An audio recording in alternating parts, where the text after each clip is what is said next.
Mens sana in corpore sano. Waktu gue sekolah dulu, kata-kata itu sering banget diucapin sama guru gue. Karena gue hidup di zaman waktu 4 sehat 5 sempurna lagi di branding banget lah. Selalu dibilangin, di dalam tubuh yang kuat ada jiwa yang kuat. Jadi maksudnya kalau badan kita sehat, kita hidupnya pun bakalan sehat. Waktu pas zaman sekolah itu juga, gue punya pertanyaan sama quotes itu. Masa iya badan sehat, jiwa lo kuat? Masa sesimpel itu sih? Kan katanya hidup ini penuh tantangan dan pembelajaran. Masa solusinya cuma dari badan sehat?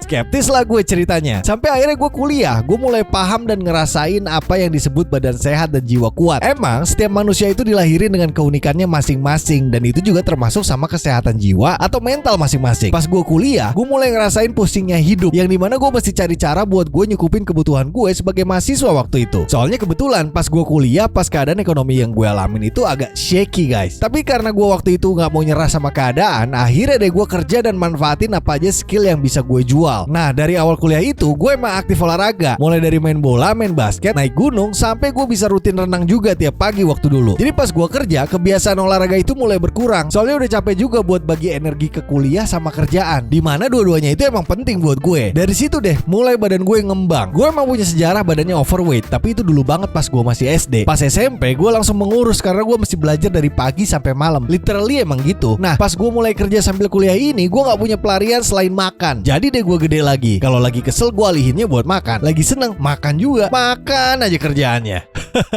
Nah di titik ini gue akhirnya gak pernah olahraga rutin lagi. Setelah gue jalanin itu selama 10 tahunan lebih, gue makin ngerasa badan gue makin gak teratur. Ditambah lagi kerjaan gue emang banyakan duduk. Pas masa-masa ini gue emang ngerasa kalau pikiran gue gampang banget kalut, dikit-dikit emosi, dikit-dikit reaktif. Sampai satu hari gue ngerasa pengen banget main tenis. Gue ngerasa gue butuh gerak karena ini udah gak nyaman banget. Terus akhirnya gue bisa main tenis rutin bareng teman-teman gue. Yang gue gak sadarin juga, ternyata pas rutin main tenis itu pikiran gue jadi lebih tenang dan gak gampang kesulut apapun. Kayak semuanya itu chill aja.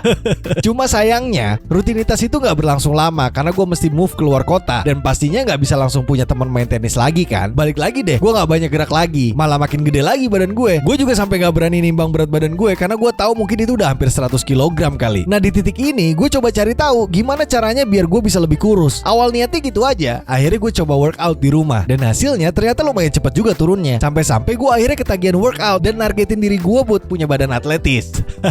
Terus di satu titik gue kayak sadar kalau semakin gue workout dan makan makanan yang bener, pikiran gue itu bisa dibilang calm banget dan bisa ngelihat sudut pandang yang sebelumnya sulit gue lihat. Pas gue sadar ini, gue makin perhatiin lagi sama makanan yang gue makan, jam istirahat yang gue pakai buat tidur, sama seberapa sering gue workout. Dan itu semua sukses bikin gue lebih optimis sama hidup gue lagi, bikin pikiran gue juga gampang diajak kerja sama lagi. Dan gue bisa bilang kalau mens sana in corpore sano itu emang kunci buat kita bisa punya pikiran yang tenang. Yang pasti gue yakin kalau lo coba jaga badan lo biar tetap sehat pakai olahraga, lo pasti punya terus semangat gede dan lo bisa gapai cita-cita lo apapun itu sampai lo sukses. Thank you brother.